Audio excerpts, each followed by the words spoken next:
Selamat pagi bosku, jumpa kembali bersama saya Cecilia dari Pilar Mas Investindo Sekuritas. That's your heart, that's your profit. Nah, seperti biasa kita akan mulai saja nih market review kita hari ini, Selasa 2 November 2021 dengan episode Tak Berdaya. Maka dari itu jangan kemana-mana ya bosku, tetap di channel Pilar Mas Investindo Sekuritas. That's your heart, that's your profit. Pionir Sekuritas Channel di Indonesia.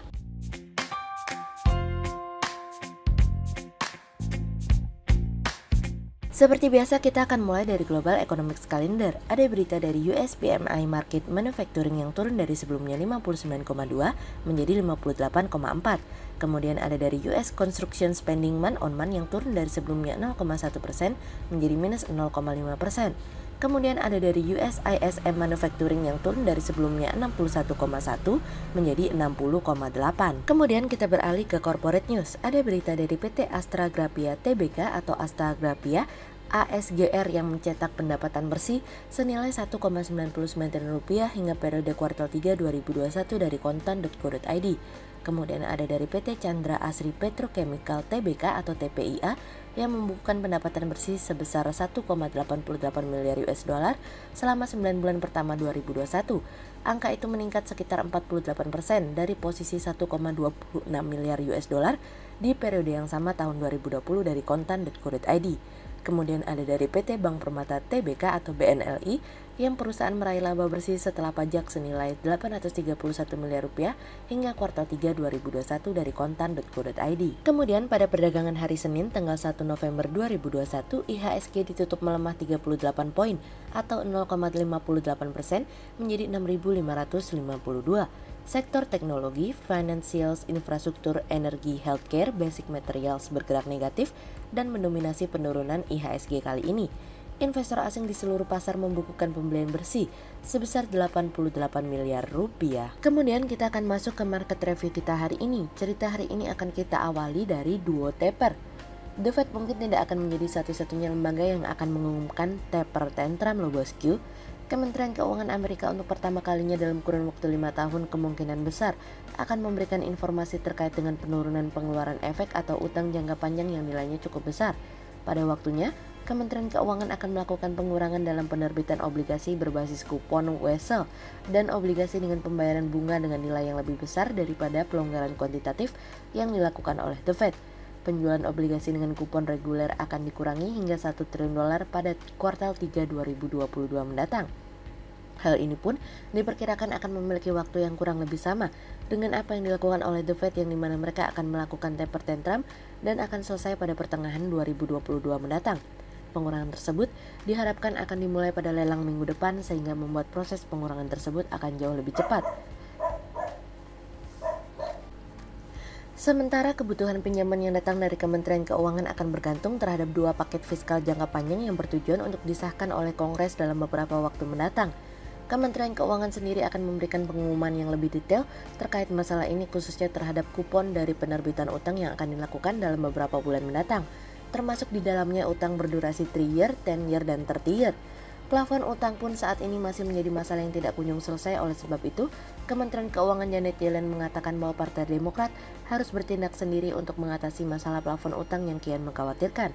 Namun keinginan Yellen untuk memangkas kupon pada utang berdurasi tersebut mendapatkan tanggapan dari perkumpulan dealer, investor, dan pemangku kepentingan lainnya yang dimana mereka merekomendasikan untuk melakukan pengurangan dengan obligasi berdurasi 7-year dan 20-year.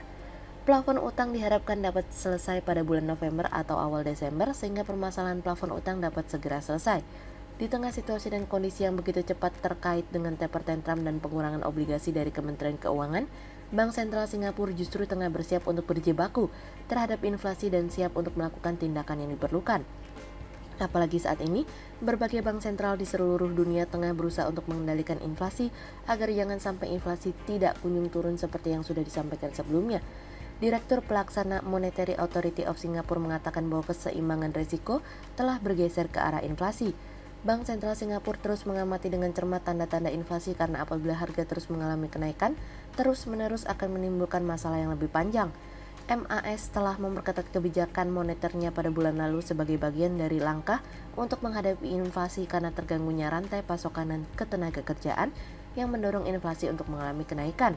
Pekan lalu dalam tinjauan makroekonomi yang dilakukan 2 kali dalam setahun, MAS mengatakan bahwa gangguan pasokan akan membuat inflasi akan bertahan lebih lama dari yang dapat diperkirakan. Bank Sentral Singapura sendiri melihat bahwa inflasi utama akan berada di kisaran 2% tahun ini dan diharapkan akan berada di rentang 1,5% hingga 2,5% pada tahun depan.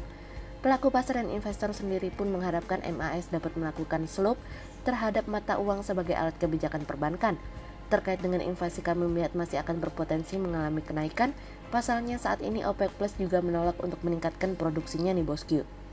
Sebelumnya, Joe Biden sudah mengatakan bahwa OPEC Plus harus meningkatkan produksi minyaknya lebih cepat sehingga dapat membantu mengurangi harga bensin.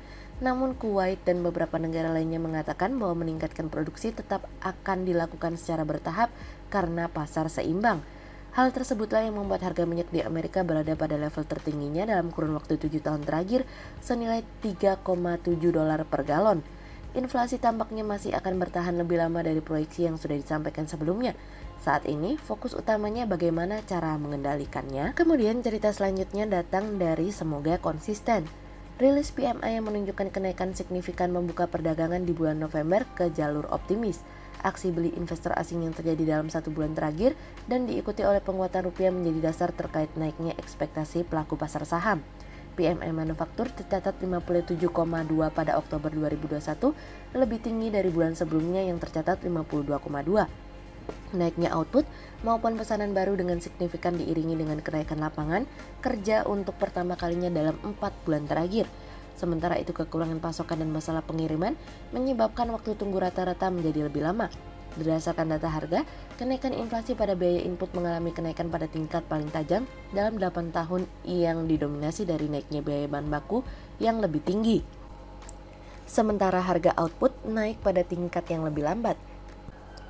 Kenaikan permintaan dan output juga diterjemahkan menjadi kepercayaan sektor manufaktur yang lebih baik sebagaimana terlihat pada output masa depan dan aktivitas pembelian dan perekrutan perusahaan, semua tanda-tanda positif kemajuan sektor.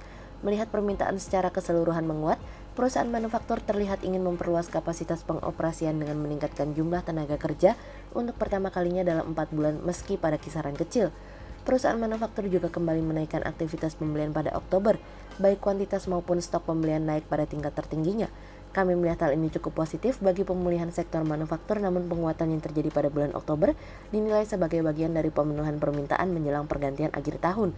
Selain itu, kenaikan produksi pada bulan Oktober juga sejalan dengan penumpukan sebagai bagian dampak pandemik di mana penurunan kapasitas produksi pada 2 bulan menjadi katalis terhadap capaian industri di bulan Oktober.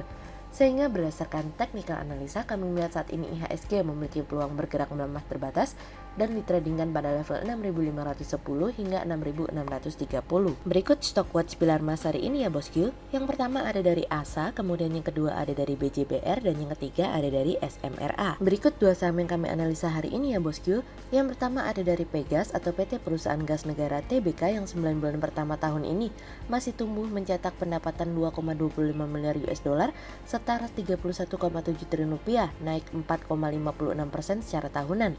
Meningkatnya pendapatan perusahaan tersebut seiring dengan kinerja operasional perusahaan membaik dalam memberikan kontribusi pendapatan perusahaan, di mana adanya kenaikan volume gas niaga 7,5% selama tahunan menjadi 873 British Thermal Unit per hari atau BBTUD dari sebelumnya 812 BBTUD, dan juga mampu meningkatkan pangsa pasar melalui penambahan jumlah pelanggan di berbagai sektor, dan sampai kuartal 3 2021 telah melayani lebih dari 600.000 pelanggan dengan cakupan jaringan pipa gas bumi sepanjang lebih dari 10.760 km dan kenaikan laba dari Ventura bersama sebesar 120,76% secara tahunan menjadi 75,1 US dollar.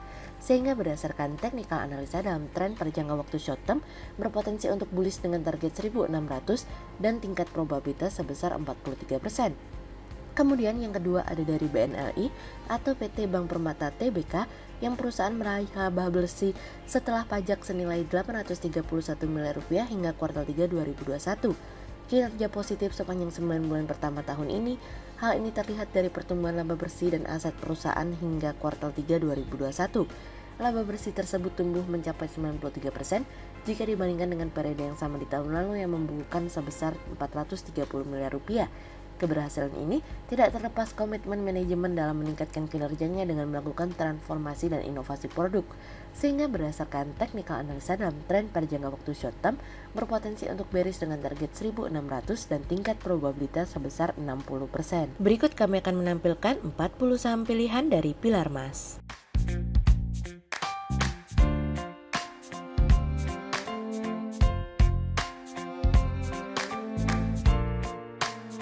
Sekian untuk market review kita kali ini ya bosku. Untuk info lebih lengkapnya bosku bisa download PDF dengan klik link di bawah video ini, atau bisa juga langsung akses ke website kami di www.pilarmas-investindo.co.id. Dan jangan lupa untuk selalu jaga kesehatan buat para bosku ya.